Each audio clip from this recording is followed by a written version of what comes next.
Hey guys, it's me, Razorblade Mango, and today I want to bring you guys my first impressions on a game that I wasn't even planning on getting, honestly, and that would be The Evil Within, which is Shinji Mikami's first foray into survival horror since Resident Evil 4. Now that game is considered a classic at this point, and it is a very terrific game. Expectations were high for this game. Not for me, really, because from what I had seen from this, I really wasn't all that impressed. I think the look of the game is cool. I think there's a lot of creativity with the monsters, especially from the trailers, but I wasn't all that crazy about the game. Honestly, I thought all the trailers that were shown for it were really not that impressive. I thought the gameplay looked really clunky, and there's one particular trailer that just drove me insane to no end because I had to hear it a lot. And it just was annoying, and it put off a lot of my excitement for this game. But I ended up splitting the cost of this game on a spur-of-the-moment thing with a friend, and I've played about 5 chapters of it now. I think about 5 or 6 hours into the game. And I just wanted to throw this out there to let you guys know my first impressions of the game. My 5-hour impressions. I think it's okay. I think the game is okay. I don't think it's the amazing return to survival horror like a lot of people have been saying. Because I feel like my biggest problem with this game is that I feel like it does have the vibe of it back in the early 2000s and the late 90s. The whole Silent Hill thing and the old school Resident Evil. It does have that vibe to it, but it doesn't have any, a lot of the elements feel outdated. The whole thing with, the wonky controls, they feel really outdated. There's none of, the modern day, sleek or anything like that. It just feels very sluggish. And, for the past 10 years, we've been trying to get away from that. And I feel like this regression back to it really doesn't help the game at all. Granted, it does have the, precision shooting like Resident Evil 4 started within the industry, and that's a good thing.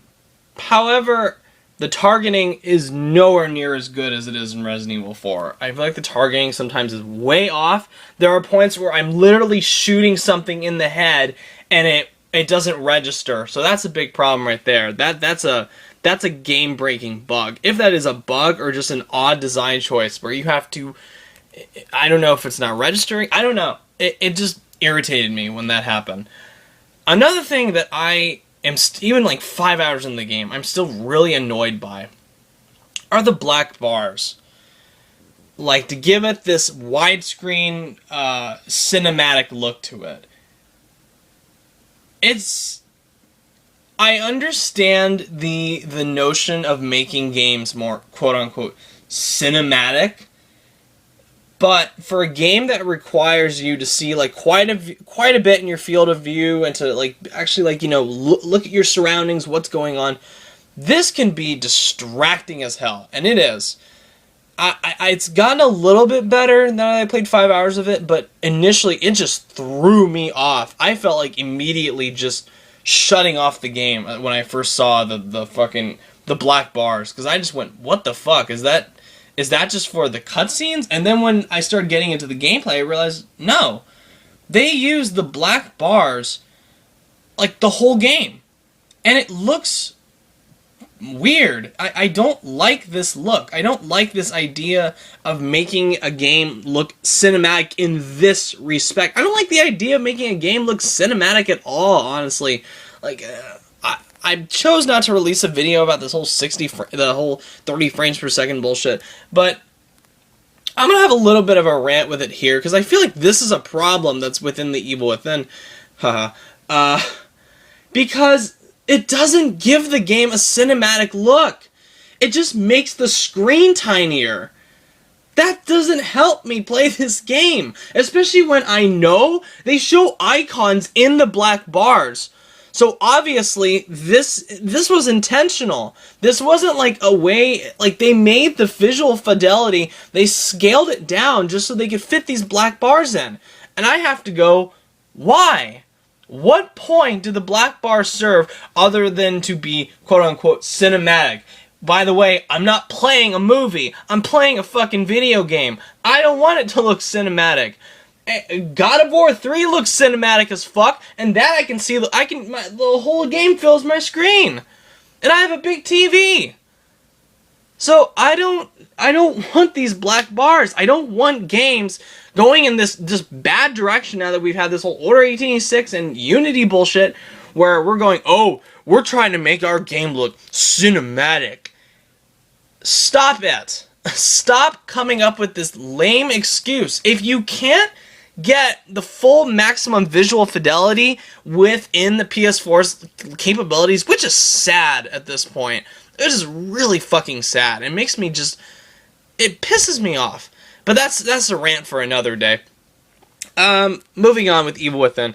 Black bars, bad. Patch them out immediately. Or give us the option to. If there are people out there, and I'm sure there are, that don't mind the black bars, that actually do think it makes the game cool, you know, fine. Give them that. Give them the black bars. You know, make it optional. There's no option to turn it off. There's no option to make this game look like a normal video game instead of a movie. I don't want it to look like a movie. Stop that.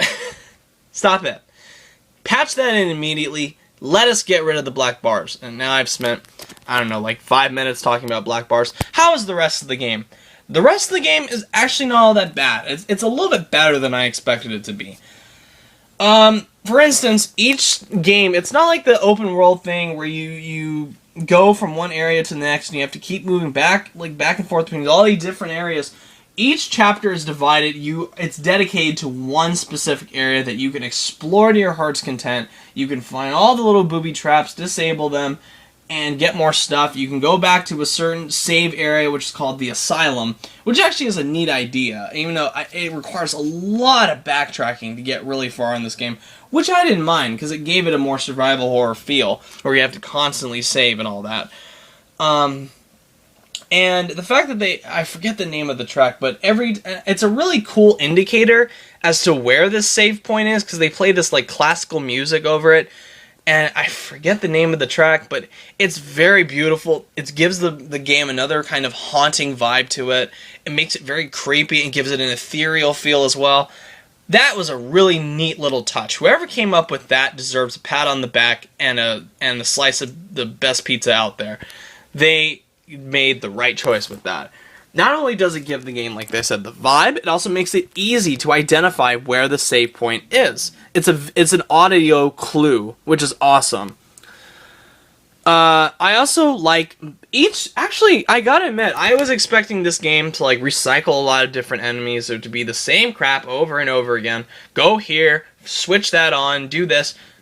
Within the first 5 chapters, and granted the first few chapters are not all that good, really. Like, chapters like 1, 2, and parts of 3, I thought were boring. I was tempted to turn it off. I was just, like my friend, I had a couple of friends over and we were playing it. I mean, it was funny how, like, the zombies would just come after you, but it just doesn't, it really doesn't do all that much in the first few chapters. The story is boring. The protagonist is just terrible. Whoever, I don't even remember this dude's name. I'm probably gonna have to look this guy's name up. In fact, no, I don't want to do that. I think his name was like Sebastien or something like that. Yeah, you might as well have made your own custom character. This guy is so nonplussed. That's another big problem with the game. When Leon Kennedy like encountered enemies in Resident Evil 4, he reacted to them. He went, "Oh shit, I'm running." He screamed when something was pounding on his face, or when he was getting fucking sliced across the neck with a chainsaw. You would hear him scream, and of course the whole like wolf cry, death wolf cry that he does, the oh, and every time he died, which I thought was funny. This guy doesn't even react. There's a fucking chainsaw at his throat, and he's as silent as the grave. He doesn't react to any of this beyond the occasional, "What the fuck is going on?" or "Oh shit." it's not a Batman voice, thankfully, but that's for all these like gruff protagonists. He's one of the worst I've seen so far. He doesn't even react to shit, which it takes me out of the game entirely, and is a huge problem.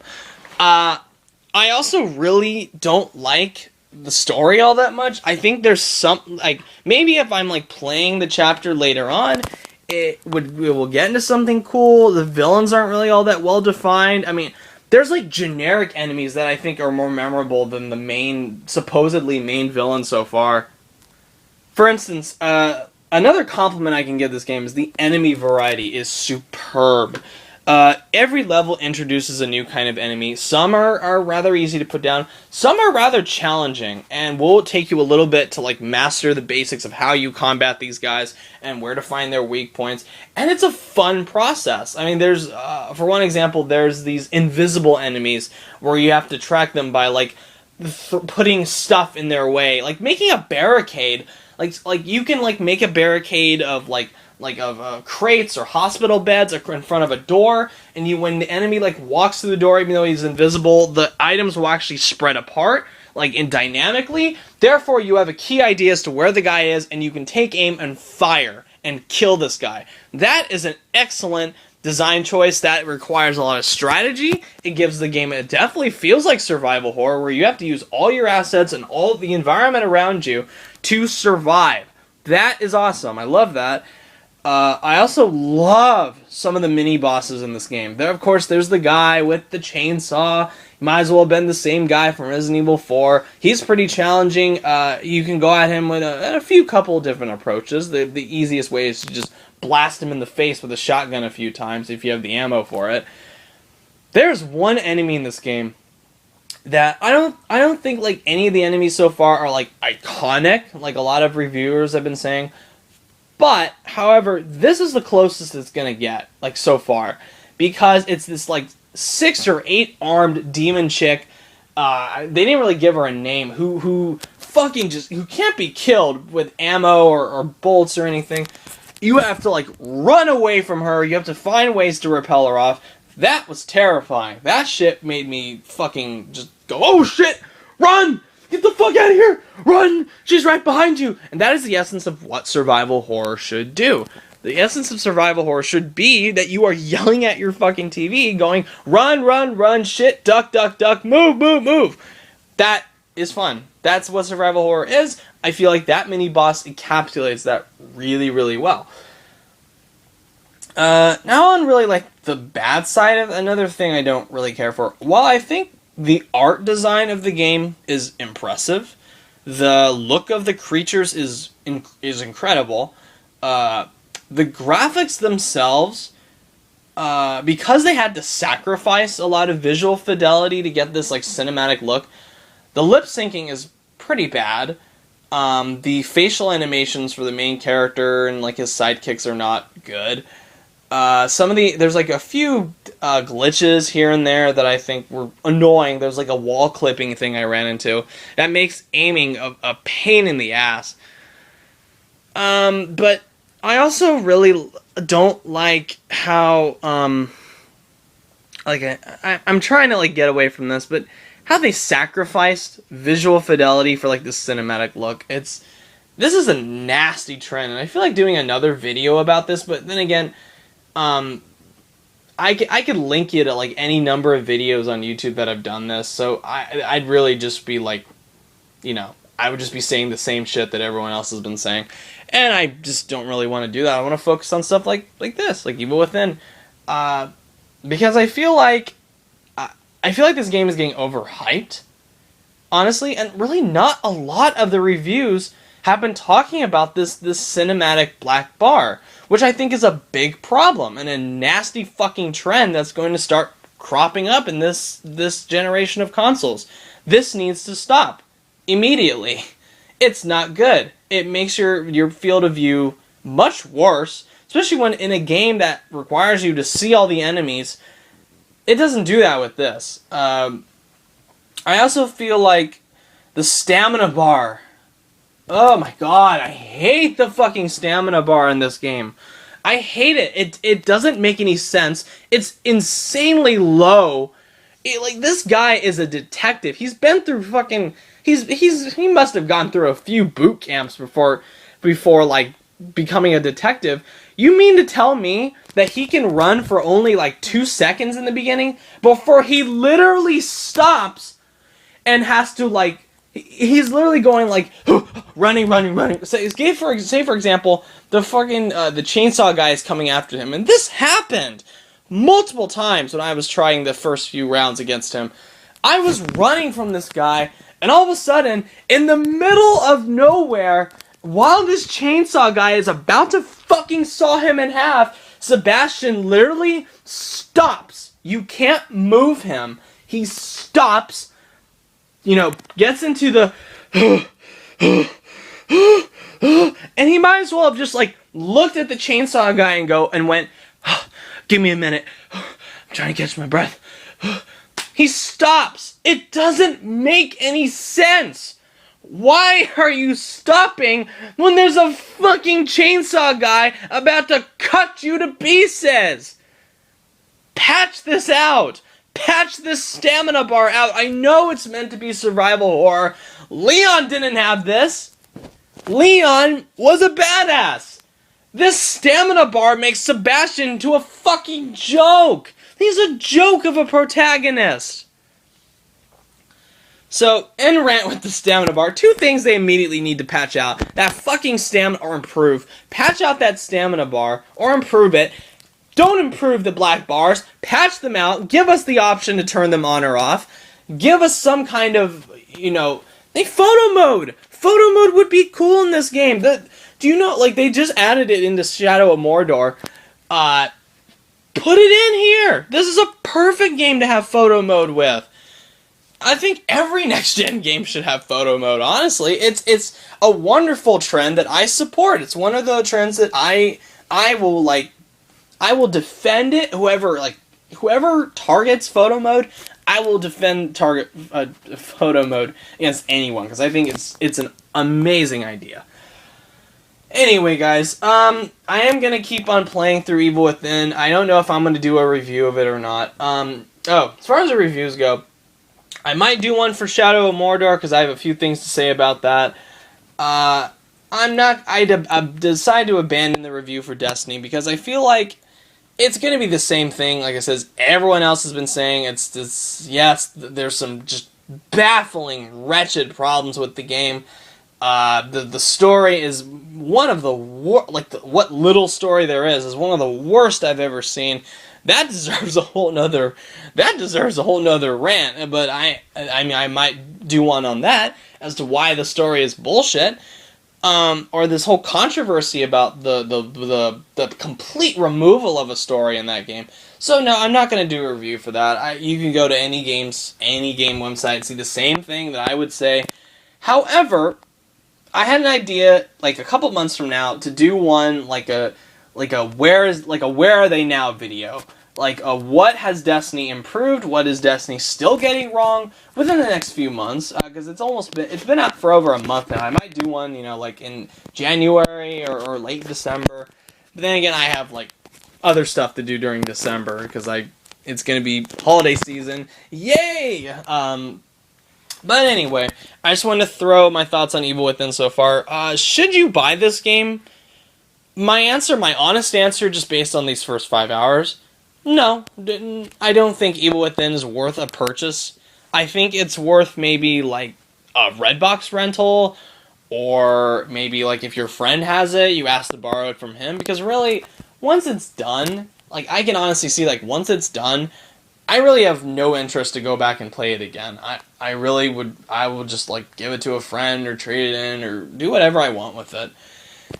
Anyway, guys, thank you for watching. If you like what you see, subscribe.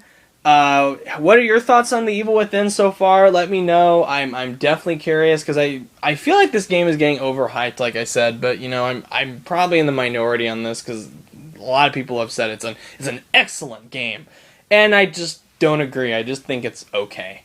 Thank you, guys, and as always, have a good one.